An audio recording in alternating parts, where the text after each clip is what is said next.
Ayo, segera download Quran Tadabbur, tafsir dalam genggaman Anda. Bismillahirrahmanirrahim. Assalamualaikum warahmatullahi wabarakatuh. Alhamdulillahi ala ihsani wa syukru lahu ala taufiqihi wa amtinani wa asyhadu an la ilaha illallah wahdahu la syarika lahu ta'ziman li sya'ni wa asyhadu anna Muhammadan abduhu wa rasuluhu da'ila ridwani. Allahumma shalli alaihi wa ala alihi wa ashabihi wa ikhwani. Para hadirin, para hadirat yang dirahmati Allah Subhanahu wa taala. Alhamdulillah pada kesempatan kali ini kita bisa berjumpa kembali dalam rangka untuk saling mengingatkan, dan pada kesempatan kali ini topik yang kita bahas adalah permasalahan yang penting bagi kita semua, yaitu bagaimana membangun keluarga yang sakinah. Karena tentunya kita tahu waktu kita paling banyak adalah secara umum waktu kita paling banyak adalah di rumah. Kita habiskan waktu di rumah bersama istri, bersama anak-anak ya. Maka kalau kita bisa bahagia di rumah kita ya, maka berarti kita adalah orang yang bahagia ya. Meskipun mungkin di luar kita menghadapi permasalahan, mungkin diomelin oleh orang, mungkin ribut sama orang, mungkin debat sama orang, tapi kalau di rumah kita menemukan ketenangan, maka benar-benar kita bahagia ya. Ya, karena memang kebahagiaan lelaki ya, adalah berdampingan dengan keluarganya. Allah Subhanahu wa taala berfirman, "Huwallazi khalaqakum min nafsin wahidah wa ja'ala minha zawjaha liyaskuna ilaiha." Dialah yang telah menciptakan kalian dari satu jiwa, ya, kemudian dari jiwa tersebut itu Adam alaihissalam, dari jiwa tersebut Allah ciptakan istrinya buat apa? Liyaskuna ilaiha, agar dia tentram bersama istrinya. Allah juga berfirman, "Wa min ayatihi an khalaqa lakum min anfusikum azwajan litaskunu ilaiha wa ja'ala bainakum mawaddatan wa rahmah inna fi dzalika laayatin liqaumin yatafakkarun." Kata Allah Subhanahu wa taala, di antara tanda-tanda kebesaran Allah, tanda-tanda keesaan Allah, tanda-tanda rububiyah Allah, Allah menjadikan bagi kalian istri-istri litaskunu ilaiha, agar kalian tentram bersama istri-istri kalian ya. Wa ja'ala bainakum mawaddatan wa rahmah, dan Allah ciptakan di antara kalian mawaddah, cinta kasih, rahmat, kasih sayang. Inna fi dzalika laayatin liqaumin yatafakkarun. Sungguh yang pada demikian itu, jadi saling mencintai antara suami istri, kemudian kasih sayang di antara mereka berdua adalah salah satu dari tanda-tanda keesaan ketuhanan Allah Subhanahu wa taala ya. Oleh karena seorang berusaha untuk bisa menciptakan surga di rumahnya, bagaimanapun cara dia berusaha agar dia menjadi orang bahagia. Kalau di rumah dia merasa tentram, maka banyak hal yang bisa dilakukan ya. Tapi kalau di rumah dia sengsara, maka sungguhnya dia adalah orang yang paling menderita. Saya banyak sekali orang-orang curhat ya, masalah keluarga ya. Sebagian saya dapati kasus, Masya Allah, orang ini kalau di luar ya terkenal, kemudian dihormati oleh orang, bahkan terkadang dia harus keluar dengan istrinya secara bersandiwara seakan-akan dia bahagia, tapi ternyata dalam rumah tangganya penderitaan yang dia rasakan. Sang istri menderita, sang lelaki juga menderita ya. Oleh karenanya kita jangan terpedaya dengan kebahagiaan di luar yang hanya fata morgana. Kebahagiaan kita sungguhnya itu di rumah. Kalau kita tidak menemukan, seorang laki tidak menemukan kebahagiaan, kenyamanan, ketentraman di rumah, sungguhnya dia tidak bahagia. Pengennya keluar rumah terus, pengennya ke sana kemari cari kebahagiaan di luar. Karena kebahagiaan laki sungguhnya adalah ketika dia bersama keluarganya. Dia rindu untuk bertemu istrinya, kangen untuk bertemu dengan anak-anaknya ya. Itulah lelaki yang bahagia. Siapapun dia, apakah dia pejabat, apakah dia pedagang, apakah dia dai ya, apakah dia diplomat, siapapun, kalau dia sudah merasa rindu, bahagia, tentram di rumah, berarti dia bahagia. Namun kita tahu kondisi zaman sekarang dengan adanya medsos, berbagai macam berita yang masuk ya, berbagai macam tontonan, drama ini, drama anu, yang kemudian menjadi bahan tontonan di rumah, ini sering mengganggu kebahagiaan rumah tangga ya. Dan ini benar-benar bisa merusak kebahagiaan rumah tangga, baik dirusak dari sisi sang suami yang kemudian melihat macam-macam, kemudian atau dirusak dari sisi istri yang kemudian tergoda dengan berbagai macam keduniaan ya, dengan medsosnya, kemudian dia melihat berbagai macam dunia, akhirnya mulailah orientasinya dia berubah. Atau di sisi kebahagiaan kita dari sisi anak-anak, yang dimana anak-anak mulai sibuk dengan HP-nya masing-masing, apalagi sekarang ada sekolah jarak jauh, kemudian sibuk melihat ini, sibuk melihat anu, akhirnya bisa jadi ke rumah tangga kebahagiaan bisa jadi terganggu, entah dari sisi suami atau dari sisi anak atau dari sisi istri, maka ini harus kita waspada. Taib, ikhwan dan akhwat yang dirahmati oleh Allah Subhanahu wa taala, ya, tentu saya dan antum dan antuna sekalian ingin bahagia. Ada beberapa kiat-kiat yang harus kita perhatikan, ya. Ya, agar kita bisa bahagia, ya. Agar kita bisa bahagia. Kiat-kiat ini kita berusaha pahami dan berusaha kita terapkan. Ya, bukan hanya sekedar teori. Kan kita ingin bahagia. Siapa yang betah hidup rumah tangga kemudian bertahun-tahun menderita? Sebagian orang datang, suami istri datang kepada saya, "Ustaz, saya sudah tidak tahan. Sudah 7 tahun saya selalu menderita." Bayangkan, 7 tahun menderita bukan sebentar. Ya, ada yang sudah sekian tahun menderita, ada yang, ya Allah, kasihan. Dia dalam kesengsaraan, ya. Kalau orang sudah sengsara dalam rumah tangga itu orang sengsara, ya. Makanya kita tidak ingin kita menderita, kita ingin kita bahagia di rumah tangga kita. Tapi beberapa poin yang mungkin perlu kita perhatikan agar kita bisa membangun keluarga yang sakinah, yang tentram, yang tenang, saling mencintai. Yang pertama, ikhwan dan akhwat yang dirahmati Allah Subhanahu wa taala, yaitu masing-masing kita suami dan istri berusaha memperbaiki hubungannya dengan Allah Subhanahu wa taala. Ini poin yang paling penting, poin yang paling utama, ya. Kalau seorang bertakwa, Allah kasih bahagia. Bahkan seorang lelaki, misalnya dia orang soleh, ternyata istrinya kurang ajar. Dalam kekurang ajaran istrinya, kalau dia soleh, Allah tetap kasih kebahagiaan. Allah kasih dia ketentraman. Meskipun dia diuji dengan keburukan istrinya. Atau sebaliknya seorang istri yang soleha, ya. Kemudian suaminya ternyata kurang ajar, suka menzaliminya. Dia dalam kondisi terzalimi, tapi kalau dia dekat dengan Allah, tetap Allah kasih dia kebahagiaan. Karena iman berbanding lurus dengan kebahagiaan, ya. Man amila salihan min dzakarin aw untha wa huwa mu'min falanuhyiyannahu hayatan thayyibah. Allah sudah janji, kata Allah Subhanahu wa taala, barang siapa beramal saleh, ya, laki-laki maupun perempuan, wa huwa mu'min, dalam kondisi beriman kepada Allah, falanuhyiyannahu hayatan thayyibah, kami akan berikan dia kehidupan yang baik, ya, kehidupan yang baik.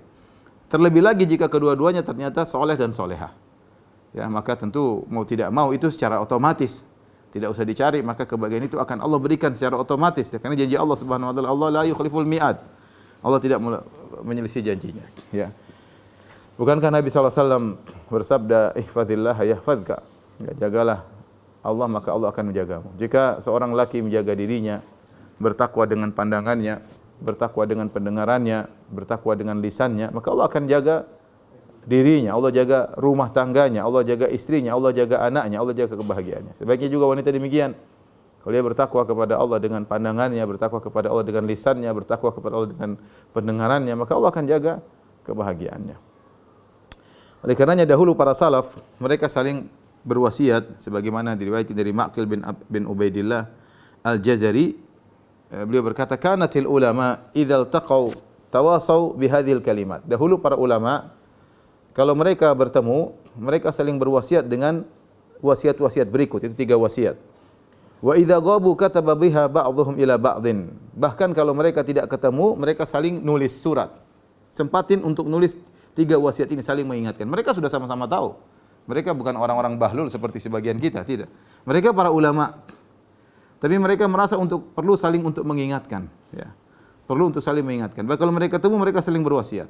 Kalau mereka tidak ketemu, mereka saling tulis, ya. Tulis surat kepada satunya, terus kepada yang lainnya. Apa 3 wasiat yang sangat penting ini?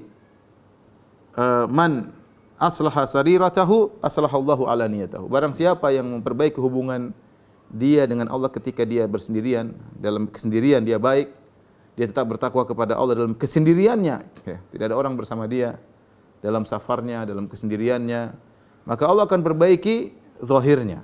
Ini wasiat pertama. Yang kedua, man aslaha ma bainahu wa bainallah kafahullah bainahu wa bainan nas.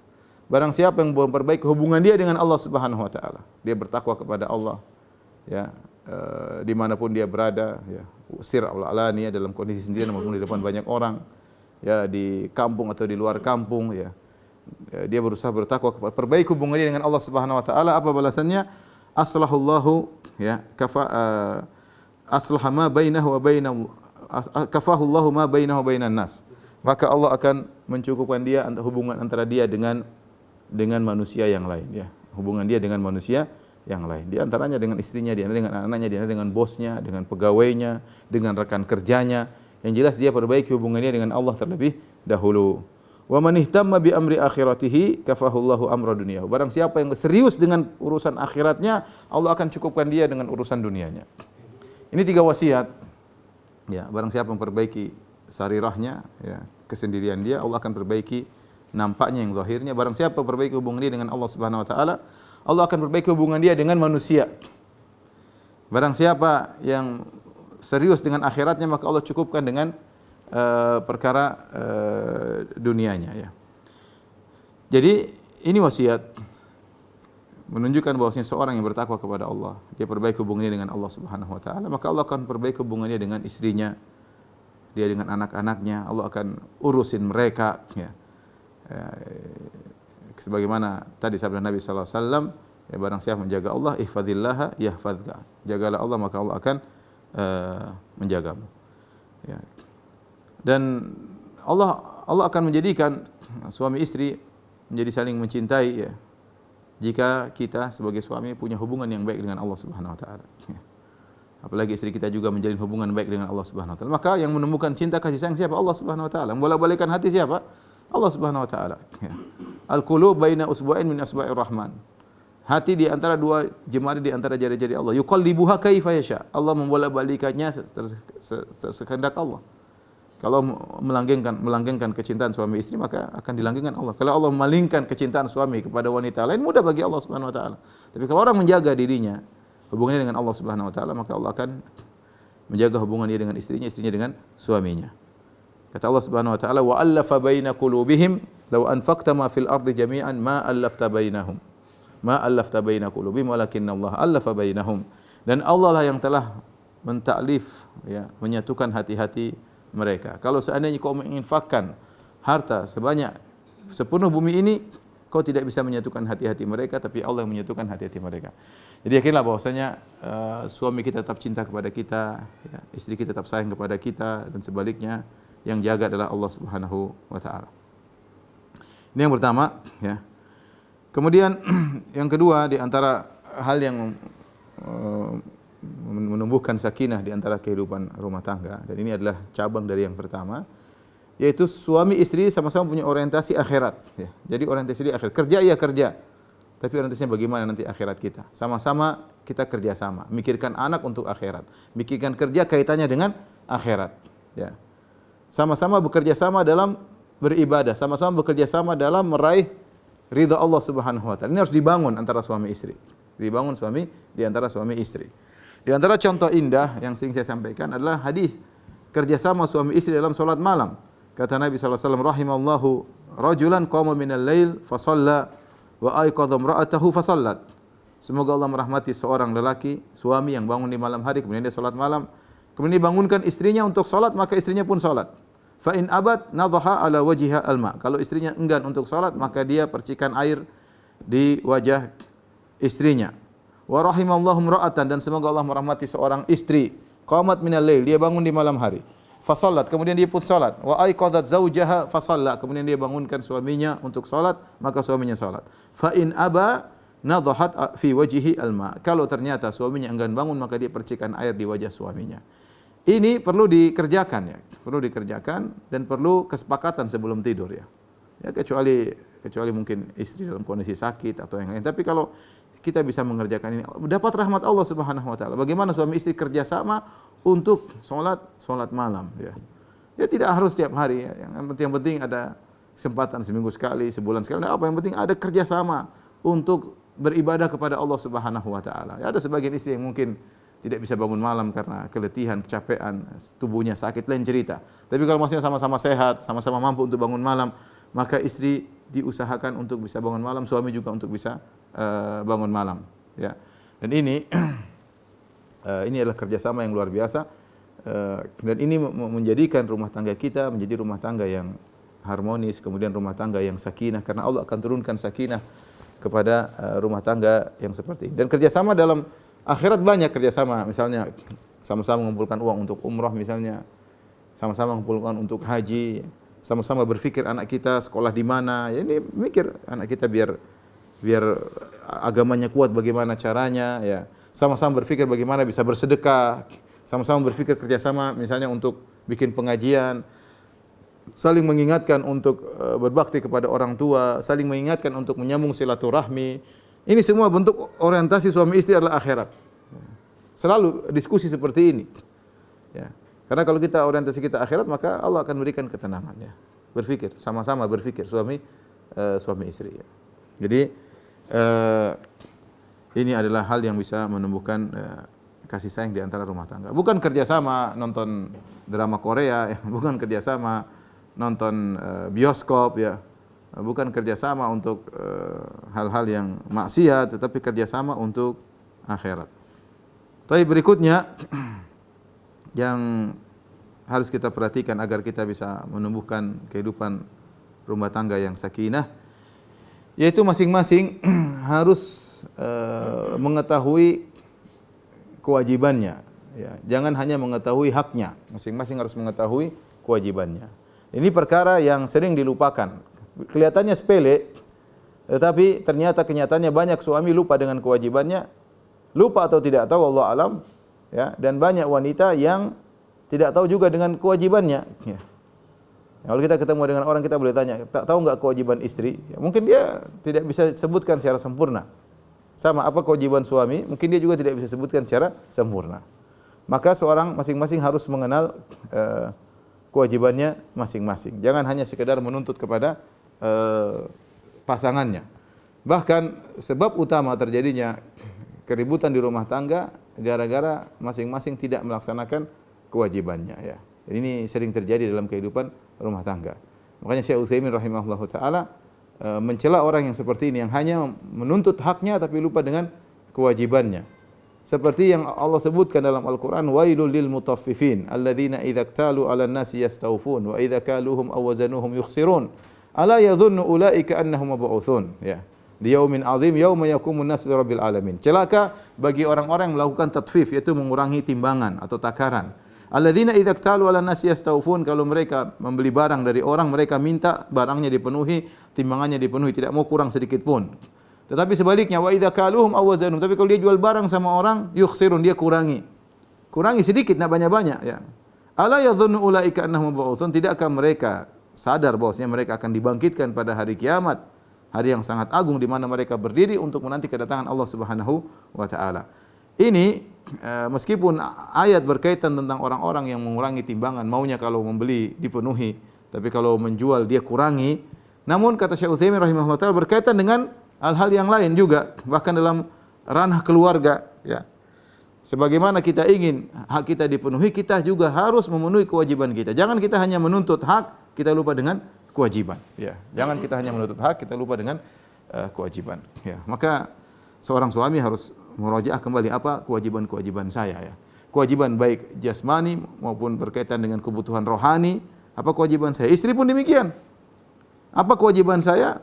Apa hak saya? Dia harus tahu. Jangan cuma tahu hak, lupa dengan kewajiban. Lupa dengan kewajiban. Oleh karena saya ingatkan, di antara tafsir firman Allah Subhanahu wa taala, fa idza ja'atis sakha yauma yafirul mar'u min akhihi wa ummihi wa abi wa sahibatihi wa banihi. Ketika ditiupkan sangkakala, ya, maka seorang akan lari dari saudaranya, akan lari dari ibu dan bapaknya, akan lari dari istrinya dan anak-anaknya. Sebagian ahli tafsir mengatakan kenapa? Karena dia tidak mau dituntut oleh orang-orang terdekat tersebut. Seharusnya kita tahu dalam kondisi genting, seorang berusaha mencari orang-orang terdekat, berusaha bersama ayahnya, berusaha bersama ibunya, berusaha bersama saudaranya, berusaha bersama istri dan anaknya. Namun pada hari kiamat semua kabur. Dia kabur dari istrinya, dia kabur dari anaknya. Di antara sebab kenapa? Karena dia tahu selama di dunia dia tidak menunaikan kewajiban kepada istrinya. Dia tidak menunaikan hak anak-anaknya. Maka dia akan sengsara pada hari kiamat kelak. Nah, kita di dunia harus tahu, ya, suami apa kewajibannya kepada istri dan anak, harus tahu agar kita bisa menemukan keluarga yang sakinah, ya. Istri juga demikian, harus tahu apa kewajiban terhadap suami. Ya, setelah suaminya bekerja keras, kemudian memberi nafkah, memberi perhatian, dia harus tahu kewajiban dia melayani suami lahir dan batin, ya. Maka harus dia perhatikan. Jika tidak, ya, maka pasti terjadi keretakan rumah tangga. Bahkan boleh saya katakan, ya, bahkan sebagian ulama mengatakan, baru saya baca sekitar 50 sampai 60% atau sekitar 60% terjadi praktek poligami, ya, terjadi praktek poligami karena suami tidak merasa bahwasanya istrinya, misalnya istrinya mungkin ya bisa jadi sebab yang lain suaminya tidak beres, tapi sisi yang lain banyak sebab yang menjadikan suami ingin poligami, ya, karena istrinya tidak bisa atau tidak menjalani kewajibannya yang seharusnya, ya. Istri tidak menjalani kewajiban yang seharusnya, ya. Dan ini demikian juga kalau kita ngobrol-ngobrol dengan sebagian orang yang berpoligami, ya ada mereka merasa kekurangan dari istrinya, ya. Maka masing-masing introspeksi diri, ya. Ya. Kenapa?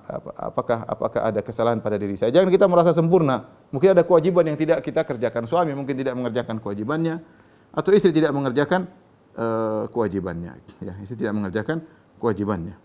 Kenyataannya sekarang misalnya, contoh sederhana, masalah pelayanan terhadap suami, ya. Betapa banyak wanita kalau hendak keluar rumah baru berhias dan berias, ya. Bahkan bisa jadi setengah jam di depan cermin untuk berias untuk orang lain, untuk teman-teman perempuannya atau untuk suami-suami temannya, karena ingin adakan pertemuan maka dia berias. Tapi kalau untuk suaminya dia tidak pernah berias. Suaminya mau datang kapan saja ya biasa-biasa saja. Tidak menyengajakan diri untuk berias setengah jam untuk suaminya, ya. Dan ini banyak terjadi. Kalau mungkin pernikahan tahun pertama, tahun kedua oke lah, tapi sudah pernikahan 20 tahun, 15 tahun, anak-anak udah besar.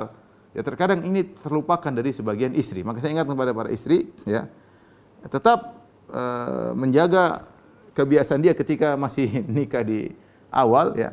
Bagaimana dia perhatian untuk berias untuk suaminya, maka demikian pula meskipun dia sudah punya anak 3, punya anak 10, tetap dia berusaha berhias untuk suaminya. Jangan hanya berhias tatkala mau keluar rumah. Ya, ini tidak benar, ya. Ya. Ini perkara kelihatan sepele, tapi ini bisa jadi menjadikan suami akhirnya berpikir untuk mencari wanita yang lain, atau untuk melirik wanita lain, atau untuk bermaksiat, untuk melirik istri orang lain. Ya. Kenapa dia tidak menemukan pelayanan yang dia pernah dapatkan ketika di zaman bahala, ketika masih awal-awal menikah. Pelayanan tersebut hilang, akhirnya tadi mungkin dia berpikir kalau dia berpikir yang halal masih mending, dia ingin menikah lagi. Tapi kalau terkadang dia berpikir maksiat, ya, mulai dia melihat, namanya setan menghiasi, akhirnya dia melihat hal-hal yang diharamkan oleh Allah Subhanahu wa ta'ala. Oleh karenanya masing-masing harus mengenal kewajibannya. Itu pembahasan tentang kewajiban suami, kewajiban istri, kita ada pengajian tersendiri, tidak mungkin saya bahas pada kesempatan kali ini. Taib, di antara hal yang perlu kita perhatikan agar kehidupan rumah tangga menjadi lebih langgeng dan lebih romantis dan lebih sakinah, yaitu kita harus sadar bahwasanya pasangan kita adalah orang yang paling berhak untuk kita baiki. Pasangan kita adalah orang yang paling berhak untuk kita baiki. Kita mungkin berbuat baik kepada kawan, kita murah senyum sama kawan, ya. Kita kalau teman sejawat atau teman kantor, kita ngobrol bisa mesra, bisa berjam-jam kita ngobrol sama kawan. Harusnya istri lebih utama untuk kita berbuat baik kepada istri. Harusnya lebih utama. Sama, istri pun demikian. Kalau dia bisa ketawa-ketiwi dengan kawan-kawannya di HP, di WhatsApp, ya, kalau ketemu sampai cekakaan di antara mereka, ya, ketawa terbahak-bahak di antara mereka, maka harusnya dia bisa lebih mesra dengan suaminya, ya. Jadi orang yang paling utama kita baiki adalah pasangan kita, ya. Ya, pasangan kita. Kenapa? Jasa mereka sangat besar kepada kita. Jasa istri kepada kita besar. Ya. Bagaimana tidak, dia dulu mungkin seorang putri yang manja di rumahnya, kemudian kita lamar, kemudian kita bawa ke rumah, mungkin kita juga miskin, kemudian kita suruh dia ngurusin kita, ngurusin makanan kita, ngurusin pakaian kita, kemudian suruh mengandung anak-anak kita, kemudian ngurusin anak-anak kita. Ini kalau kita suruh bayar babysitter, bayarnya berapa, ya? Belum melayani kita, ya, di ranjang dan yang lainnya. Ini wanita yang seperti ini, ya, yang sudah hidup berdamping dengan kita, maka dia lebih utama untuk kita berbuat baik, ya. Makanya Nabi SAW mengatakan khairukum li ahlihi. Sebaik-baik kalian terbaik bagi istrinya. Dalilnya ada. Orang yang paling utama untuk kita baik adalah istri kita. Jadi orang yang paling utama untuk kita senyumi siapa? Istri. Orang yang paling utama untuk kita betah ngobrol dengannya siapa? Istri. Ya akhi, sabar, istri mau ngobrol, mau curhat, duduk dengerin ngobrol sama istri. Mau Anda sibuk apapun, sisihkan waktu, karena ini ibadah ngobrol dengan istri, ya. Kemudian kalau istri punya kesalahan, orang yang paling utama kita maafkan adalah istri kita. Ya akhi, saya bisa maafkan kawan saya bisa maafkan bos saya bisa maafkan anak buah saya. Maka istri adalah orang yang paling utama untuk kita maafkan. Sebaliknya pun demikian istri kepada suami. Ya, jangan sama orang, masya Allah kalau bicara ya sangat mesra ya, bicara sama penjual bakso sangat mesra, bicara sama penjual makanan sama suami bentak-bentak, teriak-teriak, ya. Ini namanya istri yang tidak tahu diri ya, istri tidak tahu diri ya. Jadi harus tahu bahwasanya orang paling utama kita berbuat baik adalah pasangan kita. Dan ini benar-benar kita yakini ya, agar kita bisa hidup dengan rumah tangga yang mesra ya. Tapi yang berikutnya, kalau terjadi perselisihan, dan ini adalah hal yang wajar ya, bahwasanya khilaf adalah syai' tabi'i, itu perkara yang wajar yang menimpa rumah tangga siapapun. Jangankan kita yang penuh dengan kekurangan, bahkan rumah tangga Rasulullah SAW juga terjadi cekcok rumah tangga ya. Demikian juga sebagaimana dalam hadis cekcok antara Ali bin Abi Thalib dengan Fatimah radhiyallahu taala anha. Kemudian kita dapati juga sirah para sahabat ya. Terjadi permasalahan rumah tangga antara seorang suami dengan istrinya. Ini terjadi perkara yang biasa, perkara yang wajar. Bukan berarti kalau ada cekcok berarti istri kita tidak soleha, kita tidak soleh. Tidak. Ini perkara selama cekcok tersebut wajar, masih dalam koridor yang wajar, maka ini adalah hal yang biasa ya. Namun bagaimana ketika kita menghadapi permasalahan dengan istri? Ya ikhwan dan akhwat yang dirahmati oleh Allah Subhanahu wa taala. Kalau kita menghadapi masalah rumah tangga ya, maka yang pertama harus kita perhatikan yaitu kita jadikan sebab terjadinya perselisihan rumah tangga tersebutlah diri kita sendiri. Dan Allah sudah jelaskan dalam Al-Qur'an bahwasanya musibah yang menimpa kita adalah akibat perbuatan kita sendiri. Ya. Akibat perbuatan kita. Jangan dulu kita salahkan istri kita. Mungkin zahirnya istri kita yang salah. Mungkin zahirnya suami kita yang salah. Tapi sebelum itu semua, kenapa sampai suami kita salah sama kita? Kenapa sampai istri kita zalim sama kita? Kembali kepada diri kita. Karena kita enggak beres. Karena kita bermasalah. Awalamma asabatkum musibatun qad asabatum mislaiha qultum anna hadza qul huwa min indi anfusikum. Ya. Tatkala para sahabat, ya ini kita bicara para sahabat, tatkala mereka terkena musibah di perang Uhud, ya, terkena musibah, mereka mengatakan qultum anna hadza, kalian berkata para sahabat, dari mana kok bisa kita kena kecelakaan seperti ini? Kena musibah, sebagian sahabat meninggal dunia dan yang lainnya. Kata Allah, qul huwa min indi anfusikum. Itu semua dari diri kalian sendiri. Ini Allah bicara kepada para sahabat yang mereka keluar untuk berjihad di jalan Allah dengan penuh keikhlasan, dengan penuh perjuangan. Ketika mereka terkena musibah, Allah mengatakan qul huwa min indi anfusikum, itu karena diri kalian sendiri. Ya. Ya. Wa ma asabaka min sayyi'atin fa min nafsik. Apa yang menimpa engkau dari keburukan adalah dari dirimu sendiri. Ini yang pertama harus kita camkan dalam diri kita. Masalah problematika rumah tangga itu karena kita. Ya. Karena kita musibah, ya. Ma asabakum min musibatin fa bima kasabat aydikum. Apa yang menimpa kalian musibah, maka musibah pun menimpa kalian, maka itu akibat perbuatan kalian. Makanya saya dengar ceramah, seorang saya ceramah tentang ada seorang laki, setiap dia ada masalah rumah tangga, ribut, maka dia keluar rumah, dia istighfar sebanyak-banyaknya. Astagfirullah, astagfirullah, astagfirullah, astagfirullah. Terus dia istighfar. Karena dia sadar bahwasanya meskipun zahirnya istrinya yang salah, tapi tidaklah, misalnya dia dizolimi oleh istrinya. Zolimi misalnya istrinya tidak melayaninya, istrinya bentak-bentak dia, istrinya nuntut terus. Ya zahirnya istrinya yang zalim sama dia. Tapi dia tahu tidaklah terjadi demikian kecuali karena kesalahan dosa-dosa dia. Dan kita sekarang di dunia ini, zaman sekarang ini, siapa yang merasa bebas dari dosa? Ya. Dosa pandangannya sudah kita enggak bisa hindari setiap hari. Dosa pendengaran, dosa ucapan, dosa komentar, dosa gibah, dan lain-lain. Banyak sekali kita berbuat dosa. Merendahkan orang lain, suudzon sama orang lain, dan banyak. Dan bisa jadi gara-gara dosa kita tersebut, maka Allah memberi teguran kepada kita melalui perangai yang buruk dari istri kita, ya, atau dari suami kita. Maka seorang laki ketika saya diceritakan seorang laki ketika dia ribut rumah tangga, maka dia banyak istighfar, astagfirullah, astagfirullah. Dia pergi ke masjid istighfar, astagfirullah, astagfirullah. Kalau enggak dia mojok di mana, di ruangan di rumahnya, kemudian istighfar terus sampai Allah meredakan semuanya. Sampai istrinya kemudian tenang kembali, sampai kembali lagi dengan sedia kala. Ya. Pertama kita istighfar dulu. Ini sangat penting. Ketika kita menjadikan bahwasanya ini mungkin gara-gara dosa kita, maka perkaranya lebih ringan. Sama juga saya ingat cerita seorang lelaki ketika ribut sama istrinya, dia pun pergi ke masjid. Dia pergi ke masjid, sampai di masjid kemudian dia gelisah, kayaknya pingin pulang ke rumahnya. Baru lama di masjid, tahu-tahu dia kok pingin pulang ke rumahnya, ribut sama istrinya. Dia tidak betah di masjid, harusnya orang kan betah di masjid. Dia pingin pulang, pingin ketemu istrinya. Tidak tahu setelah bertengkar sama istrinya. Kemudian ketika dia balik, istrinya sudah nunggu di depan pintu.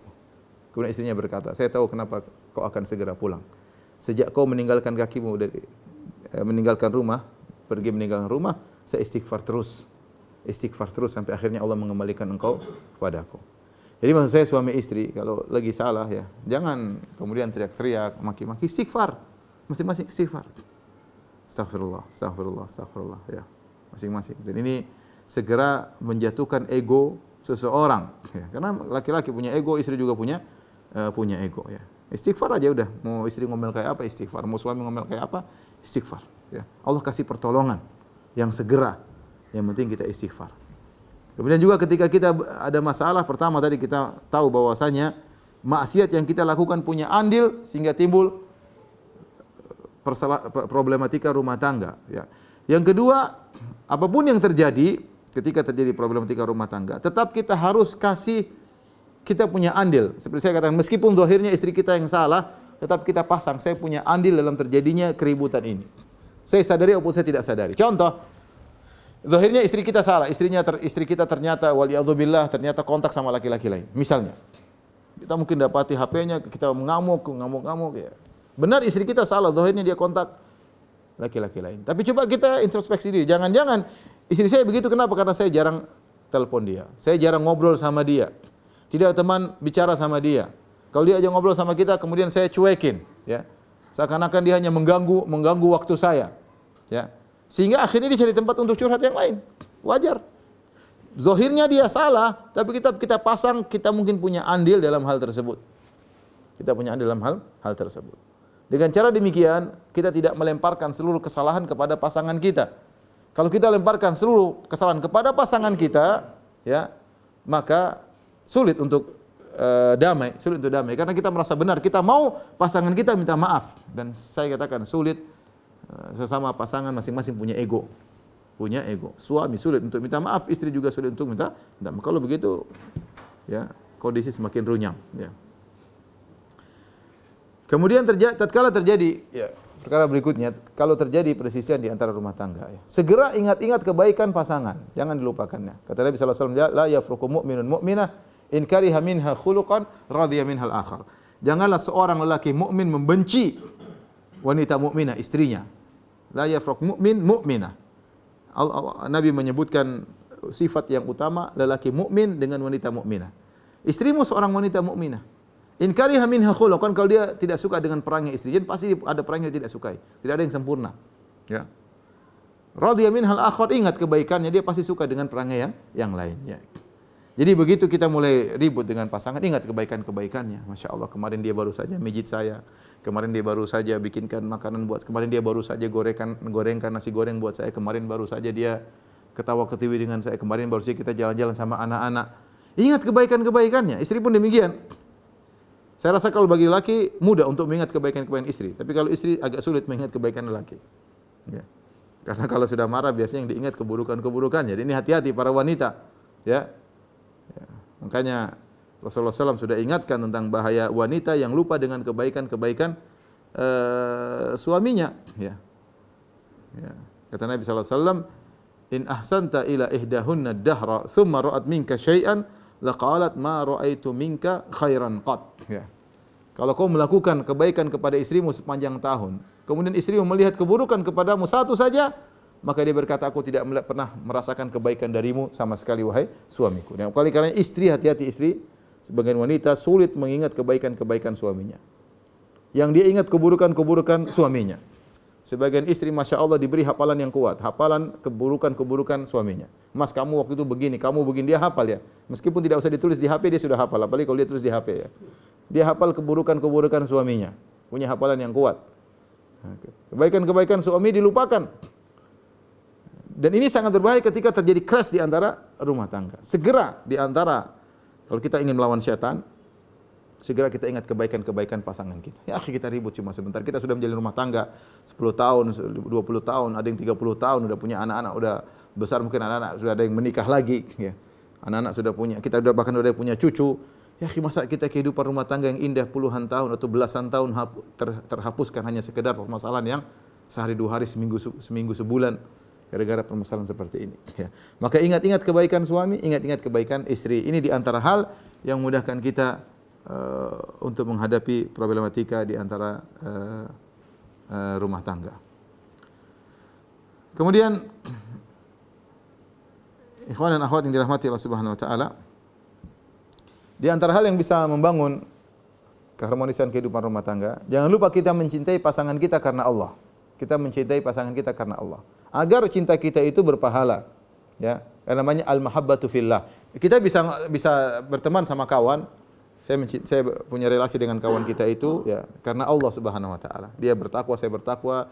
Misalnya kita kerjasama dalam dakwah, misalnya kita pun mencintainya karena Allah. Ya, kita bisa jalan jauh sampai bersafar ke luar kota, sampai ke luar negeri untuk bertemu dengan kawan, bukan karena dunia, karena Allah. Ya, kenal misalnya lewat medsos, kemudian kita ketemu dia karena Allah. Itu mungkin kita lakukan. Nah, demikian juga ketika kita mencintai pasangan kita. Saya cintai istri saya karena Allah. Ya, saya cintai suami saya karena Allah. Karena kalau kita sekedar mencintai karena fisik fisik istri kita lama-lama juga pudar. Fisik suami juga lama-lama pudar ya. Semakin hari semakin memudar kecantikannya. Tapi kalau kita cinta karena Allah, ada kelanggengan dan kita dapat pahala. Ya. Di antara bukti kalau kita cinta karena Allah, kita mudah memaafkan. Saya mencintai karena punya kesalahan ya wajar. Kita mudah memaafkan istri kita. Kenapa? Saya mencintainya karena Allah. Saya mencintai dia karena dia selama ini membantu saya dalam berdakwah di jalan Allah. Saya mencintainya karena dia selalu mengingatkan saya kalau saya melakukan kesalahan, melakukan penyimpangan, maka istri saya yang mengingatkan. Ya, saya mencintainya karena Allah, karena dia telah membantu saya untuk menundukkan pandangan. Saya mencintainya karena banyak hal yang kita ingat kebaikan istri kita, kita mencintainya karena Allah. Ketika kita bisa mencintai pasangan kita karena Allah, dia punya kesalahan, dia punya kekurangan, kita bisa mudah untuk berlapang dada. Kemudian di antara hal yang bisa membantu untuk membangun keluarga sakinah, tinggalkan metode studi banding. Jangan pernah banding-bandingkan rumah tangga kita dengan rumah tangga orang lain. Jangan pernah, ya. Sedikit pun jangan pernah. Jangan pernah membandingkan istri kita dengan istri orang lain, dan jangan pernah membandingkan suami kita dengan suami orang lain. Ya. Kita tidak boleh melakukan studi banding. Kebahagiaan kita sendiri, orang lain biarkan kebahagiaannya, ya. Kalau kita mau, kita baca hadis-hadis Nabi sallallahu alaihi wasallam, kita berusaha mengikuti Nabi sallallahu alaihi wasallam, mengikuti kehidupan rumah tangga Nabi, itu oke. Tapi kalau kita bandingkan lihat rumah tangga Abu Fulan, lihat rumah tangga Ummu Fulan, maka itu menghancurkan keluarga kita sangat cepat. Sangat cepat. Ya. Kita enggak tahu rahasia orang di rumahnya, kita kelihatannya zahirnya oke. Dalam rumah tangga dia kita enggak tahu, dan kita tidak perlu cari tahu. Ya, sebagian rumah tangga begitu mudah hancur, kenapa? Karena tadi dia membandingkan pasangannya dengan yang lain. Ya. Dia membandingkan pasangannya dengan yang lain. Ya. Dia lihat misalnya kawannya berjalan mesra dengan istrinya, sementara istrinya tidak bisa demikian, maka dia kemudian bandingkan. Atau seorang wanita melihat lelaki berjalan dengan istrinya dengan begitu mesra, dengan gandeng tangannya, sementara suaminya tidak pernah demikian. Tidak usah dibandingkan. Ya. Kalau kita ingin bahagia, ya kita tidak perlu membandingkan dengan orang. Kalau kita ingin baik, kembali kepada sunnah-sunnah Nabi Shallallahu Alaihi Wasallam. Kapan sekali kita mengatakan sayang, kamu tidak seperti istri atau si fulanah, maka itu langsung rusak, langsung dia sakit hatinya dan sulit untuk dilupakan. Sama seorang suami juga, kalau istrinya mengatakan kamu kok tidak seperti Abu Fulan, ya maka ini benar-benar perkataan yang sangat menyakitkan, yang sulit untuk terlupakan. Kemudian antara hal yang bisa membangun keharmonisan rumah tangga, ya kelihatannya sepele tapi ini penting, jangan lupa untuk romantis di antara suami istri, ya. Ini seharusnya perkara yang tidak perlu diajari, karena biasanya antum semua sudah hebat dalam masalah romantis, apalagi zaman dahulu kala, ya. Jangan cuma waktu belum nikah aja romantis ketika sudah nikah segala romantis dikubur ya. Enggak ya, kita lihat bahwasanya kalau kita baca hadis-hadis sudah sering dibahas oleh para ulama ya, para ustadz ya, bagaimana Rasulullah SAW adalah sosok yang sangat romantis kepada istri-istrinya ya. Ya. Banyak sekali dalil-dalilnya, saya sebutkan secara singkat saja. Ya, bagaimana Rasulullah SAW kalau manggil istrinya dengan kata-kata yang indah, dengan manggil ya Humaira yang artinya wahai wanita yang sangat putih sampai nampak rona-rona merah di pipinya. Masalah panggilan saja Nabi tidak sembarang memanggil. Nabi manggil dengan panggilan yang menyenangkan hati istrinya. Maka seorang suami atau seorang istri berusaha memanggil suaminya dengan nama yang dia senangi. Ya. Kalau dia senang dipanggil dengan Abu Fulan, maka panggil suaminya dengan Abu Fulan. Ya. Kalau dia senang dipanggil namanya dengan nama yang lengkap, panggil dengan nama yang lengkap. Misal namanya Paijo, dia senang dipanggil Paijo, panggil Paijo, jangan panggil Jo, jangan ya. Tergantung. Pokoknya apa yang disukai suaminya dia kenali, ucap. Kalau dipanggil Abu Fulan ya, panggil Abu Fulan. Sama istri, apa yang dia suka dipanggil dengan namanya. Ya. Kalau dipanggil wahai sayang, wahai cantik ya, wahai apa kayak gunakan. Lihat Nabi SAW romantis. Dalam panggilan saja Rasulullah SAW romantis. Nah kita terkadang manggil istri ya, asal-asalan ya. Apalagi kalau istri kita sudah gemuk, kita panggil ndut, ya Allah kasihan. Ya. Jangan sakiti hatinya. Panggil panggilan dengan panggilan yang menyenangkan hatinya. Kemudian Nabi SAW lihat bagaimana dengan Aisyah radhiyallahu taala anha.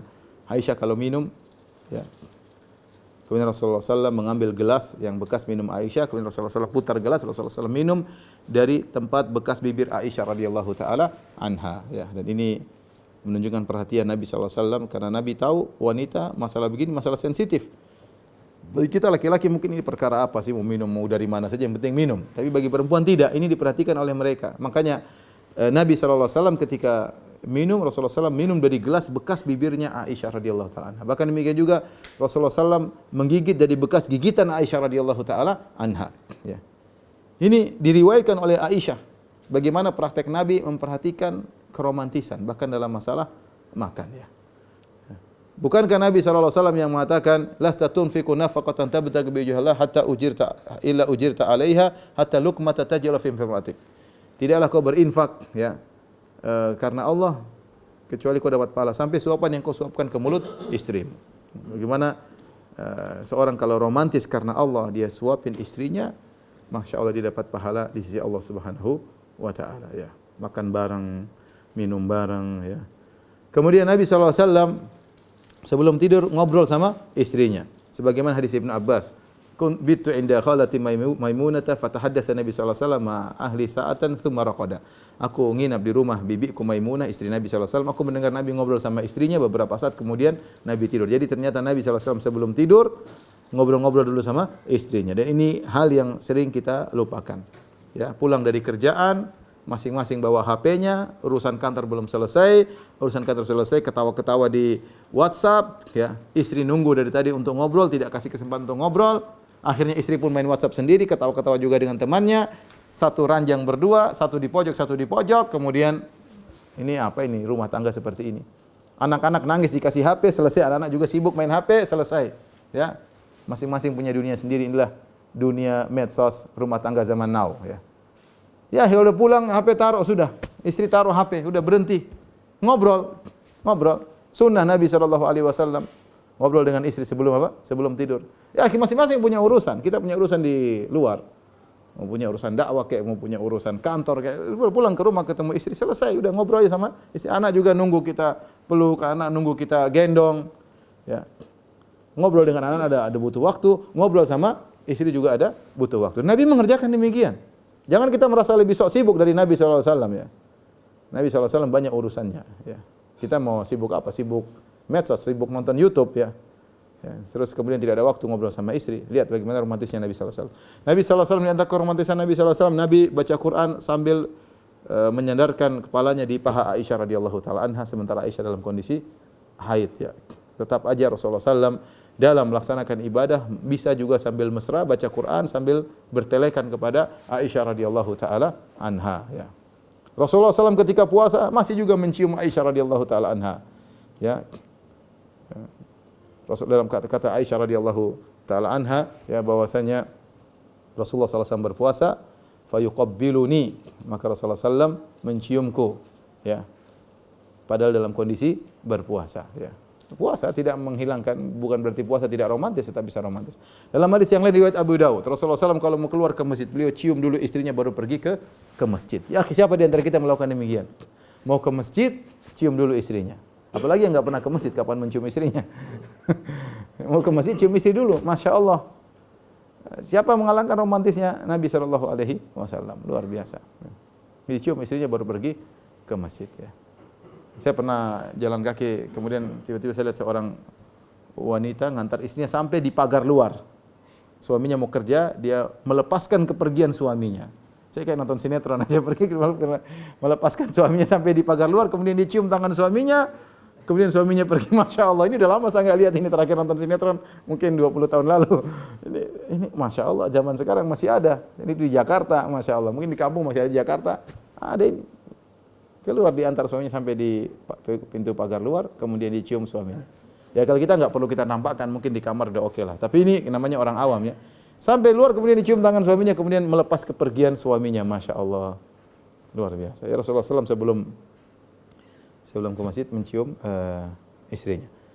Kemudian Nabi SAW juga mandi bareng sama istrinya. Kata Aisyah, kuntu aktasilu ana wa Nabi SAW min ina'in wahidin kilana junubun fayubadirin hatta aqula lahu da'li. Aku mandi bersama Nabi SAW, ya, kami dalam kondisi junub, kami mandi dalam satu tempayan. Maka Nabi menyegerakan untuk mengambil air dari bejana sampai aku berkata, sisakan air buatku, sisakan air buatku. Lihat Nabi SAW mandi bareng bersama Aisyah. Dalam mandi pun Nabi bercanda bersama Aisyah radhiyallahu taala anha. Ya, sampai juga Aisyah pun mencandai Nabi sampai Nabi berkata, da'ili, sisakan air buatku, sisakan air buatku. Jadi mereka mandi bareng sambil bercanda. Dan ini luar biasa, seorang laki sama istrinya mandi bareng, ini romantis yang luar biasa, ya. Kasih sayang yang luar biasa. Nyempatkan diri mandi bareng sama istri. Sempatkan diri mandi bareng sama suami. Makanya bapak-bapak nanti jangan lupa habis ini ajak istri mandi bareng, ya. Jangan lupa. Sayang kita mandi bareng, sayang, ya. Mas, kamu waras? Iya, waras ini. Ini hadis Nabi SAW. Jangan salah nonton sinetron. Ini bukan sinetron, ini kisah nyata, ya. Jadi seperti itu tadi, ya. Jadi lihat bagaimana Sofia radhiyallahu anha ketika mau naik di atas ontanya, maka Nabi menegakkan kakinya, lututnya untuk diinjak oleh Sofia agar bisa naik di atas onta, ya. Lihat bagaimana romantisnya Nabi SAW memberhentikan pasukan perang untuk mencari kalung Aisyah yang hilang. Kalung Aisyah hilang, Rasulullah berhentikan pasukan perang, suruh cari dulu kalung istrinya. Kita sok sibuk. Sok sibuk tidak mau ngantar istri, sok alim, ya. Kenapa waktu saya itu baca Quran hilang gara-gara ngantar istri? Akhi, subhanallah, Nabi SAW pasukan perang diberhentikan untuk cari kalung istrinya. Nabi SAW ketika berjalan sama istrinya, kemudian Nabi ngajak istrinya lomba lari. Nabi SAW mengatakan, "Qaddamu, wahai para sahabat, jalan duluan." Ada apa? Rasulullah suruh para sahabat jalan duluan. Ketika sudah jauh, Rasulullah SAW mengatakan, "Ya Aisyah, ayo kita lomba lari." Lomba lari dengan Rasulullah SAW. Ternyata Rasulullah SAW kalah lomba lari karena lebih gemuk daripada Aisyah radhiyallahu taala anha. Kemudian berjalan waktu, setelah waktu Aisyah sudah lupa dengan peristiwa lomba lari tersebut. Suatu saat Aisyah berjalan dengan Nabi juga bersama para sahabat. Rasulullah mengatakan, "Taqaddamu, kalian jalan duluan." Ternyata Rasulullah SAW ajak Aisyah lomba lari untuk kedua kalinya. Ketika itu Aisyah sudah mulai gemuk. Ketika Aisyah sudah mulai gemuk lomba lari, Aisyah kalah, ngos-ngosan kalah. Kata Nabi SAW, "Hadhihi bitilka." Ini untuk satu sama, ya. Kekalahan saya yang dulu saya bayar sekarang, ya. Masya Allah romantisnya Nabi SAW. Lomba lari yang dulu tidak pernah dilupakan, ya. Nunggu Aisyah kapan gemuk baru kemudian lomba lari lagi. Ambil kesempatan. Lihatlah bagaimana romantisnya Nabi sallallahu alaihi wasallam. Dan hal seperti ini tentu banyak dari Rasulullah SAW. Tapi maksud saya ini contoh sederhana, ya. Lihatlah bagaimana Nabi SAW ketika hari Id, kemudian Nabi mengatakan, "Ya Aisyah, hendak melihat orang Habasyah sedang bermain-main di masjid." Maka Aisyah pun nonton orang Habasyah bermain-main di masjid. Kemudian Aisyah di pinggir jendela, kemudian Aisyah meletakkan dagunya di atas pundak Nabi, kemudian menempelkan pipinya di pipi Nabi sallallahu alaihi wasallam. Kata Nabi, "Hasbuk, sudah cukup Aisyah." Kata Aisyah, "Belum." Nabi nunggu. Kata Nabi, "Hasbuk, sudah cukup Aisyah." "Belum." Kata Aisyah radhiyallahu anha, saya tidak berminat lihat mereka main, tapi saya ingin menunjukkan kepada orang-orang bagaimana kedudukanku di sisi Nabi. Mumpung Aisyah lagi meletakkan dagunya di atas pundak Nabi, menempelkan pipinya di pipi Nabi sallallahu alaihi wasallam, dilihat oleh orang-orang lain bagaimana Nabi sayang kepada Aisyah radhiyallahu taala anha. Ketika Nabi ditanya, "Mana habun nasi ilaik?" Siapa orang paling kau cintai? Kata Nabi sallallahu alaihi wasallam, Aisyah. Disebut namanya Aisyah. Tanpa malu-malu dia bilang Aisyah. Ya. Biasa, saya cinta sama istri saya. Ya. Saya cinta sama istri saya. Intinya, ikhwan yang dirahmati Allah Subhanahu wa taala, romantis itu perlu, ya. Romantis itu apa? Perlu. Tidak perlu biaya besar untuk romantis. Tidak harus belikan emas 1 kilo, enggak ya. Ya bisa romantis lah ya. Belikan bunga yang murahan enggak ada masalah ya. Yang penting istri merasa diperhatikan ya. Kelembutan elus rambutnya, enggak ada masalah. Dia tidur kita elus rambutnya, kita cium keningnya. Sampai ada sebagian ulama mengatakan biasakan ciuman pagi, baru bangun tidur cium istri. Ya. Jangan cium mulutnya masih bau, cium keningnya. Gitu, mau pergi cium, istri mau pergi cium tangan suami, masya Allah. Itu perkara yang gratis nggak bayar. Ya. Apa susahnya? Ya. Cuma kita nggak membiasakan diri. Kalau kita membiasakan diri, kita jaga romantis tersebut, menjaga perasaan. Istri ngomong hati-hati, suami kalau ngomong sama istri jaga perasaannya, istri ngomong sama suami juga jaga perasaan. Dijaga terus, ya.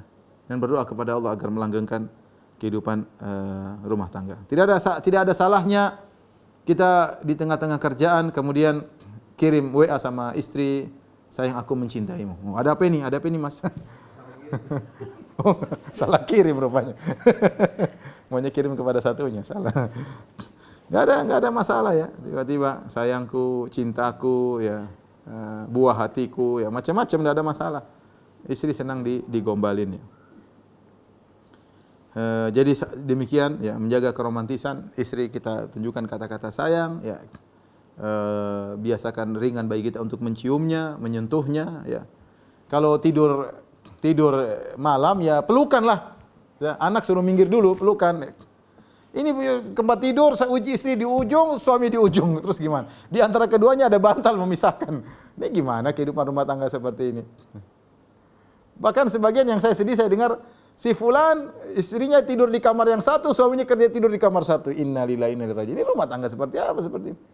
Istrinya punya kamar sendiri, suaminya punya kamar sendiri. Ya akhirnya suami istri tidur bareng, berdampingan. Hilangkan semua sekat di antara antum berdua.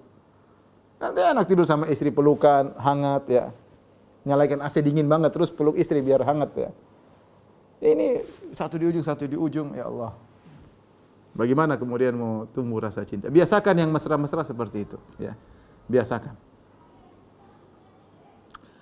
Taib. Di antara hal yang juga bisa menumbuhkan kasih sayang di antara suami istri adalah memperhatikan keluarga pasangan. Ini sangat penting ya, sangat penting. Ketika seorang suami melihat istrinya begitu perhatian sama keluarganya, dia akan ada tanda terima kasih. Dan itu pasti muncul ya. Apa kata seorang penyair, ahsin ilan nasi tasta'bid qulubahumu fatalama sta'badal insanal ihsanu. Berbuat baiklah kepada orang lain, kau akan bisa merenggut hatinya, memperbudak hatinya. Betapa kuat seseorang manusia diperbudak oleh kebaikan. Ya, kalau kita lihat istri kita baik sama keluarga kita, ya, maka kita pasti sayang sama dia. Dia perhatian sama kakak kita, perhatian sama adik kita, perhatian sama orang tua kita, perhatian sama ponakan kita, ya. Kita sayang ya. Saya punya kawan sampai dia selalu ingat sama istrinya, dia bilang, istri saya Ustadz, ketika bapak saya sakit dia yang suap bapakku. Kita saja tidak melakukan demikian. Kita anaknya tidak melakukan demikian. Tapi istri saya dia suap bapak saya, suap orang tua saya ketika sakit. Itu tidak bisa dilupakan oleh sang lelaki. Bagaimana istrinya begitu sayang sama orang tuanya sampai menyuap orang tuanya. Sama demikian juga seorang suami perhatian sama keluarga istri. Tentu istri akan lebih sayang kepada suami karena suaminya memperhatikan keluarga istri. Dan ingat, ini kita dibangun di atas pahala, membantu berbuat baik kepada kerabat. Uang kita sumbangkan ke sana sini sama kerabat kita pelit ya, jangan ya. Kita berbuat baik sama keluarga istri kita berbuat baik, keluarga suami kita berbuat baik. Nah, apa uang kita insyaallah Allah ganti dengan yang lebih banyak. Taib, ini di antara hal juga ya, Ya. Mungkin berkaitan dengan anak-anak ya, kelihatannya kita lupakan ya. Sama anak-anak juga penting ya, harus kita perhatikan agar kehidupan kita bisa romantis, karena anak-anak itu harus kita beri perhatian khusus juga ya. Kerjasama antara suami istri bagaimana bersikap terhadap anak-anak ya. Di antaranya ikhwan dan akhwat yang dirahmati Allah Subhanahu wa taala, jangan lupa adil kepada anak-anak ya. Sederhana adil sama anak-anak. Kalau kita cium satunya, yang lain juga diciumin. Kalau kita peluk satunya, yang lain juga dipeluk ya. Kalaupun kita terpaksa tidak bisa condong kepada salah satunya, maka jangan kita tampakkan sayang kita di hadapan yang lainnya. Jangan ya. Intinya kita di hadapan yang lain kita harus berusaha seadil-adilnya, dan itu perintah ya. Kata Nabi sallallahu alaihi wasallam, "I'dilu baina auladikum." Adilah di antara anak-anak kalian. Makanya sering terjadi dan itu banyak terjadi kalau kita punya anak pertama. Kemudian 2 tahun berikutnya dia punya adik, anak kita yang kedua. Mulailah kita peluk-peluk anak yang kedua, anak pertama cemburu, dia masih kecil tapi dia sudah punya fitrah untuk protes. Ini kenapa? Dia merasa kasih sayang dia diambil oleh adiknya yang baru muncul. Itu cemburuan itu ada, tidak bisa dihindari. Ya, itu ada. Ya, dia merasa demikian. Ya. Saya juga begitu ketika anak saya yang keempat Habibah, ketika masih kecil saya selalu cium-cium. Kakaknya Zainab protes. Dia bilang, Abi kenapa? Abi tidak adil. Abi kenapa cium-cium Habibah terus? Terpaksa saya harus jelaskan. Saya bilang, adikmu masih kecil. Dulu kamu waktu kecil juga seperti ini, Abi cium-cium ya. Cuma kamu enggak ingat. Baru dia mulai mikir. Tapi intinya dia jangan sampai dia merasa tidak disayang, dia merasa orang tuanya tidak adil ya. Maka ini sangat penting adil terhadap anak-anak. Ya. Kalau beli baju semuanya, kalau beli mainan semuanya, kalau buat jalan-jalan semuanya. Kalau kita ternyata tidak bisa adil dalam suatu kondisi, harus kita jelaskan yang logis agar dia bisa ngerti. Banyak kejadian, dan ini saya dapat beberapa kasus. Jadi seorang ibu terlalu sayang kepada salah satunya karena ada sebab. Misalnya seorang ibu sayang kepada adik yang paling kecil. Sebabnya apa? Adik ini ternyata punya kekurangan. Dia autis misalnya, atau dia ada kelainan jiwa, atau dia ada penyakit jantung, sehingga ibunya sangat perhatian, dan ini membuat cemburu yang lainnya. Nah, seorang ibu ketika seperti itu dia harus jelaskan kepada kakak-kakaknya yang lain. Anak-anak, ini ibu harus perhatian khusus kepada adikmu, sehingga mereka ngerti. Ketika sang ibu mudah memaafkan yang kecil, ketika sang ibu mudah memberi uzur kepada si kecil. Kenapa? Karena si kecil ini punya kekurangan. Karena ini terjadi, harusnya orang tua lebih perhatian kepada salah satunya, bukan karena kelebihannya, justru karena kekurangannya. Dan dia sebagai ibu, dia memberi uzur, dia tidak menyalahkan, sementara yang lain sudah marah-marah ya. Maka sang ibu harus jelasin, atau sang ayah harus jelasin, kenapa saya begini, karena kondisi kakakmu atau kondisi adikmu seperti ini, yang membuat ibu harus memberi perhatian lebih khusus. Ya. Sehingga mereka tetap merasa bahwasanya ibu mereka tetap adil. Kapan anak-anak merasa tidak disikapi adil oleh orang tuanya, akan timbul riak permasalahan dalam rumah tangga. Ya. Saya katakan tadi, namanya permasalahan rumah tangga bisa timbul datang dari pihak suami, dari pihak istri, dan juga dari pihak anak-anak. Ya. Kemudian juga percaya sama anak-anak, tapi jangan berlebihan. Kita ada thiqah, percaya sama anak-anak, tapi jangan berlebihan, terutama di zaman sekarang ini. Sebagian orang terlalu berlebihan, sudah anak saya percayain, sudah dia mau apa saja, mau kasih HP terserah, dia mau main game terserah, dia mau apa. Kita tidak tahu apa yang dia lihat, tidak tahu apa yang dia buka, tidak tahu siapa teman-temannya, kita tidak tahu apa yang dia nonton. Hati-hati. Kita tidak percaya sama anak sama sekali, enggak boleh juga. Kita harus menunjukkan kita menghargai anak. Kita punya rasa kepercayaan sama anak, kita kasih tanggung jawab. Tetapi di sela-sela itu kita harus ngecek sesekali. Ya, jangan kita lepas begitu saja. Ya. Jangan kita lepas begitu saja. Ya. Karena ada sebagian orang terlalu berlebihan kepada anaknya. Sampai ada kejadian seorang dilapor sama tetangganya, Pak, anak bapak saya lihat ngambil sesuatu barang sederhana. Oh enggak mungkin anak saya demikian, enggak mungkin anak saya enggak mungkin begitu tuh, anak saya sudah didik, enggak mungkin. Dia bela. Ya, bisa jadi itu benar. Akhirnya tetangganya terus mengatakan, bukan apa-apa, saya kasih tegur antum, ya ini anak antum sekarang mungkin ngambil barang sedikit, tapi kalau tidak diperbaiki nanti suatu saat dia ngambil barang lebih banyak. Oh, enggak mungkin. Jadi percaya yang berlebihan, ternyata benar, setelah berjalan bertahun-tahun akhirnya anaknya melakukan pencurian yang lebih besar. Ya, maka kita boleh percaya sama anak, tapi jangan berlebihan. Ada saatnya kita cek, ada saatnya kita buka HP-nya, ada saatnya kita buka laptopnya, kita periksa. Ya. Kita periksa. Sehingga anak-anak pun ketika setan menggoda dia untuk melakukan yang haram, dia tahu bapak saya akan periksa, istri saya, ibu saya akan periksa. Tetapi ketika dia merasa aman dari periksa bapak dan ibunya, dia akan bebas berkelana di medsos dan dia bisa melihat macam-macam, bisa berkontak sama yang macam-macam dan bisa jadi rusak pola pikirnya gara-gara apa yang dia dapatkan dari medsos. Hati-hati. Ya. Jadi sebenarnya dia tidak jadi melakukan keburukan gara-gara kita lepaskan begitu saja, dia bisa jadi melakukan keburukan. Ya. Ini juga terjadi dalam masalah, misalnya masalah kerjaan ya. Saya ketemu dengan seorang, dia cerita, Ustadz, ada keluarga dia memberi amanah kepada seorang untuk ngurus tokonya. Ngurus tokonya. Kemudian saking bagusnya ini orang kerja, dibiarkan tidak pernah dicek sama sekali, tiba-tiba dia berkhianat setelah berapa tahun. Ini terjadi. Dan dia bilang itu bukan salah. Sebenarnya orang itu baik Ustaz, tetapi keluarga saya ini atau bapak saya ini salah. Ya, karena dia terlalu membiarkan orang tersebut, namanya syaitan datang ketika mungkin beberapa tahun lagi baru digoda oleh syaitan. Seandainya bapak saya selalu mengadakan pengecekan setahun sekali atau 6 bulan sekali, dia tidak akan demikian. Tapi ketika dilepas begitu saja, namanya manusia ada titik lemahnya, maka dia pun menyusun rencana untuk berkhianat. Ya. Sama saya bilang pembantu mungkin baik, dia tidak pernah mencuri sebelumnya, ya, datang ke rumah. Tapi kita selalu taruh emas di depan mata dia. Ya dia asalnya baik dan dia bukan pencuri, tidak punya pengalaman pencuri sebelumnya. Tapi gara-gara lihat emas terbuka, kita bebaskan. Dia lama-lama dia ngambil 1, 2. Jangan kita salahkan pembantu tersebut, yang salah kita. Kenapa kita beri ruang untuk dia melakukan demikian? Ini maksud saya, anak-anak pun demikian maksud saya. Anak-anak sebenarnya dia baik.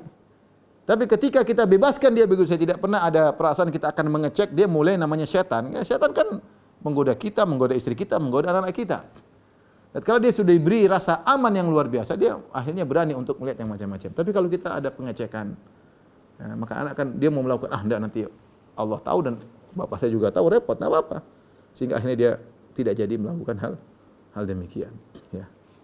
Sama, jadi maksud saya anak-anak perlu kita perhatian, ya, beri perhatian, kita percaya tapi jangan terlalu dibebaskan, kita beri penghargaan tapi jangan juga kita terlalu melepaskan begitu saja. Wallahu ta'ala alam bisawab. Ini saja yang mungkin ikhwan dan akhwat yang dirahmati Allah Subhanahu wa taala, sekedar teori-teori yang kita masing-masing perlu untuk mempraktekannya. Kalau kita ingin bahagia, kita berusaha praktik. Semakin banyak poin-poin kita praktikkan, kita semakin bahagia. Kalau kita ribut sama istri kita ngobrol, sayang, mau rumah tangga kita begini terus, yang sengsara bukan saya, kamu juga sengsara. Kita ingin sengsara 10 tahun atau kita ingin bahagia 10 tahun. Ngobrol baik-baik, kalau saya diskusi, kamu tiap hari marah sama saya, kamu tiap hari ngangkat suara sama saya. Atau bilang, Mas, kamu kok demikian, setiap hari kau bentak-bentak, setiap hari kau ngancam untuk cerai-cerai, apa itu bagus? Sampai kapan kita mau hidup? Mas ingin bahagia, saya ingin juga bahagia. Kita rubah dong cara kehidupan rumah tangga kita. Ngobrol baik-baik, suami istri harus ada komunikasi. Ya.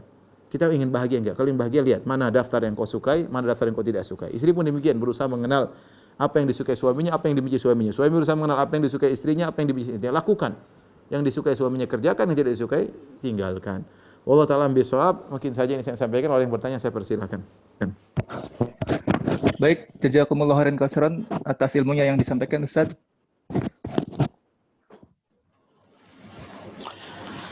Ya. Semoga kita bisa mengamalkan ilmu yang kita dapatkan dalam kehidupan sehari-hari, dan semoga Ustaz, keluarga dan tim selalu Allah berkahi di dunia dan di akhirat, dan tentunya kita semua juga. Kita memasuki tanya jawab Ustaz. Ya, silakan. Yang pertama, Bismillah, Assalamualaikum warahmatullahi wabarakatuh. Waalaikumsalam warahmatullahi wabarakatuh. Saya ingin bertanya, ketika berumah tangga, kan baktinya seorang istri kepada suami, tetapi suami berbakti dan ridhonya tetap pada ibunya. Apakah dalam segala sesuatu, baik dari nafkah atau kepentingan lain-lain, suami harus nomor-satukan ibunya dahulu, baru istrinya dan anaknya? Apakah ada prioritasnya dan apakah menafkahkan orang tuanya termasuk kewajiban bagi suami? Jazakallahu khairan Ustaz. Ya, suami seorang laki, dia diliputi dengan berbagai macam kewajiban. Kewajiban terhadap orang tuanya, kewajiban terhadap anak dan istrinya. Dalam hal ini, dia harus memenuhi kewajiban tersebut sebisa mungkin. Ya. Kalau dia sudah memenuhi kebutuhan istrinya sudah dikasih rumah, anak-anaknya dikasih uang sekolah, kemudian kebutuhan sudah terpenuhi, kemudian dia punya sisa uang, dia ingin berbakti sama ibunya, jangan kita larang. Ya. Ibunya pun ya hidup tidak begitu lama, kesempatan bagi dia untuk bisa masuk surga dengan surga yang tinggi. Dan insya Allah kalau suami kita mau surga yang tinggi, dia bisa ngajak anak dan istrinya dengan beri syafaat insya Allah Ta'ala. Ya. Jadi maksud saya, kecuali kalau ternyata suami melalaikan hak anak istrinya, misalnya dia terlalu perhatian sama ibunya, kemudian misalnya dia penuhi segala kebutuhan ibunya, sementara anak istrinya tidak dapat tempat tinggal misalnya. Sementara anak istrinya ternyata kelaparan misalnya. Ya, ini baru kita permasalahkan. Tapi kalau istri alhamdulillah rumah ada, kendaraan ada, anak-anak juga sudah pada gemuk-gemuk, istri juga setengah gemuk, sudah selesai. Apalagi mau kemudian uang dia kasih sama ibunya, kenapa harus protes? Jadi dia bersedekah pada tempatnya. Ya, dan dia punya kalau ibunya miskin, dia wajib untuk mengurus ibunya, wajib, ya. Jadi yang penting jangan sampai suami ketika perhatian sama ibunya lalai dari hak-hak istri dan anaknya. Ya, itu yang tidak boleh, ya. Misalnya saking sayang sama ibunya, setiap malam tidur di rumah ibunya, istrinya tidak itu enggak benar kalau begitu. Itu enggak benar, ya. Nah, tapi kalau ada waktunya dia ke rumah orang tuanya, kemudian sama anak istrinya juga oke, maka itu yang terbaik. Istri tidak boleh cemburu dalam hal ini. Justru dia berusaha mendukung suaminya, ya, untuk berbakti kepada orang tuanya. Tapi kalau suaminya punya kekurangan, ingat Mas, jangan lupa Mas ya, anak-anak belum di ini. Ya itu diingatkan, enggak ada masalah. Itu hak istri untuk mengingatkan suami. Wallahu a'lam bishawab. Baik, Ustaz, selanjutnya. Assalamualaikum warahmatullahi wabarakatuh, Ustaz. Waalaikumsalam warahmatullahi wabarakatuh. Mohon sarannya, gimana cara tetap istiqomah jalankan kerja sama untuk menjalankan kewajiban ataupun sunnah? Syukron jazakallahu khairan, Ustaz. Tadi jadi saling mengingatkan ya, saling mendoakan ya. Karena memang untuk istiqomah itu tidak mudah. Kita sendiri istiqomah tidak mudah, tapi kalau kita punya teman membantu kita untuk istiqomah, itu yang terbaik di antara yang harus disyukuri oleh Allah Subhanahu wa taala, zaujatan tu'inuhu ala amril akhirah. Ya. Yaitu istri yang membantu dia dalam urusan akhirat, ya. Kalau Anda punya istri yang seperti ini, maka pegang erat-erat ya. Ini istri yang jarang seperti ini, istri yang solehah bantu suaminya untuk ingat tentang hari akhirat, ya. Namanya lalai itu ada. Suami lalai ada. Dan kelalaian itu sangat mungkin dengan apa yang ada di HP kita membuat kita lalai banyak. Kita nonton berita, mata kita akhirnya melihat yang tidak benar, akhirnya kita jadi lalai, hati kita menjadi hitam, menjadi gelap. Suami istri pun demikian, melihat mungkin hal-hal yang di medsos, dan makanya perlu saling mengingatkan. Ya, sayang kita sholat malam, sudah lama kita tidak sholat malam bareng. Ya, harus ada inisiatif dari diri sendiri. Ya, sayang kita sudah lama nggak ikut pengajian aja anak-anak, ya, berangkat seperti itu. Jadi tadi sesekali waktu saling mengingatkan karena hati memang bisa lalai. Wallahu a'lam bishawab. Baik, masih ada waktu, Ustaz? Boleh 1-2 pertanyaan lagi kalau ada. Bismillah, Assalamualaikum Ustaz. Waalaikumsalam warahmatullahi wabarakatuh. Saya ingin bertanya, pada saat ini ada 2 orang laki-laki yang berniat menghalalkan saya, dan keduanya membuktikan dengan membawa orang tuanya ke rumah. Masya Allah. Laki-laki yang pertama sedang mempelajari manhaj salaf dan yang sudah dekat dengannya. Laki-laki yang kedua mengajak saya untuk ta'aruf dan agamanya lebih baik. Namun saya tidak ada perasaan dengannya, maka saya harus mengambil tindakan seperti apa, Ustaz? Mohon pencerahannya. Jazakallahu khairan. Tentunya namanya menikah ya, ada hal-hal faktor yang dilihat ya. Pertama agama, yang kedua mungkin paras ya, akhlak tentunya, ketiga paras ya, dan sisi yang lainnya ya. Dan disyariatkannya nazar di antara lain adalah agar rumah tangga bisa lebih langgeng ya. Makanya Rasulullah SAW mengatakan unzur ilaiha, lihatlah kepada sang wanita ya. Bahkan fa inna fi ayunil ansari syai'an, sungguhnya mata perempuan Ansar itu ada sesuatu yang menarik. Jadi kita disuruh nazar, laki-laki lihat perempuan, perempuan lihat laki-laki. Ada kecocokan, kalau kita ada ketertarikan, baru kita maju. Kalau kita enggak tertarik, ya saya rasa tidak perlu ya. Karena kalau tidak ada ketertarikan ya, dan itu di antara syariatnya nazar. Kalau tidak tertarikan, khawatir nanti kita berbuat zalim ke istri yang tidak cinta kepada suaminya. Ya, nanti dia tidak patuh kepada suaminya. Suami yang tidak cinta kepada istrinya, akhirnya istrinya di bulan-bulanan. Tidak dimesrai, tidak dicium keningnya, disendul-sendul terus keningnya, tidak dicium sama keningnya. Kenapa dia tidak sayang, dibentak-bentak tiap hari. Akhirnya rumah tangga tidak kita harapkan. Allah alam bisawab ya, kalau memang tidak suka sama sekali jangan dipaksa. Tidak suka sama sekali jangan dipaksa. Kalau ada yang disukai kemudian agamanya bagus, sudah mulai mengenal manhaj salaf, saya rasa itu mungkin baik, tapi istikharah ya. Ini sekadar teori, kita enggak tahu ya, Allah yang tahu tentang hal gaib. Kita hanya bisa menilai dari sesuatu yang zahir. Tapi saya katakan istikharah, berdoa kepada Allah, ya Allah, jatuhkanlah saya kepada pilihan yang terbaik untuk dunia dan akhiratku. Ya, istikharah. Saya minta kepada wanita tersebut istikharah dan banyak salat malam, berdoa kepada Allah Subhanahu wa taala. Allah alam bisawab. Yang terakhir. Baik Ustaz, jazakallahu khairan. Dan yang terakhir, bismillah Ustaz, mohon saran jika anak sering merengek dan menyebabkan si ibu sering memarahinya dalam batas wajar, apa yang harus dilakukan suami? Apa menegur istri yang memarahi anak atau seperti apa Ustaz? Syukron Ustaz, jazakallahu khairan. Iya, ditegur ya. Kalau diomelin wajar-wajar, biasa itu biasa ya. Jadi namanya anak harus diomelin kadang-kadang ya. Harus bahkan dipukul sesekali juga tidak jadi masalah. Namanya pukulan untuk mendidik, bukan pukulan balas dendam, bukan pukulan melampiaskan kemarahan, tapi untuk mendidik ya. Itu enggak ada masalah sesekali. Tapi kalau sudah menjadi suatu yang mendominasi, selalu angkat suara, selalu teriak, maka enggak baik, itu tidak baik bagi psikologi sang anak ya. Anak nanti akan terdidik seperti itu. Ya, dia juga suka teriak-teriak, dia juga suka marah-marah, dan itu nanti masalah bagi kita di kemudian hari. Bilang sama istri, nanti kalau begini anak-anak seperti ini nanti besar kita repot sendiri. Belum tentu anak-anak sayang kepada engkau ya. Saya ketemu dan saya dengar beberapa orang cerita bagaimana ketika dia seorang ustaz cerita ya.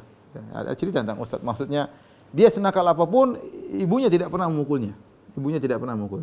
Ibunya yang kasih tahu, ya, kamu enggak boleh gitu, enggak pernah dipukul, enggak boleh dibentak dengan mata yang terbelalak, ya enggak ya. Tegur biasa lah, ya. Jadi itu menjadikan sang anak sayang kepada ibunya, ya, karena dia tahu ibunya menegur dia dengan bijak.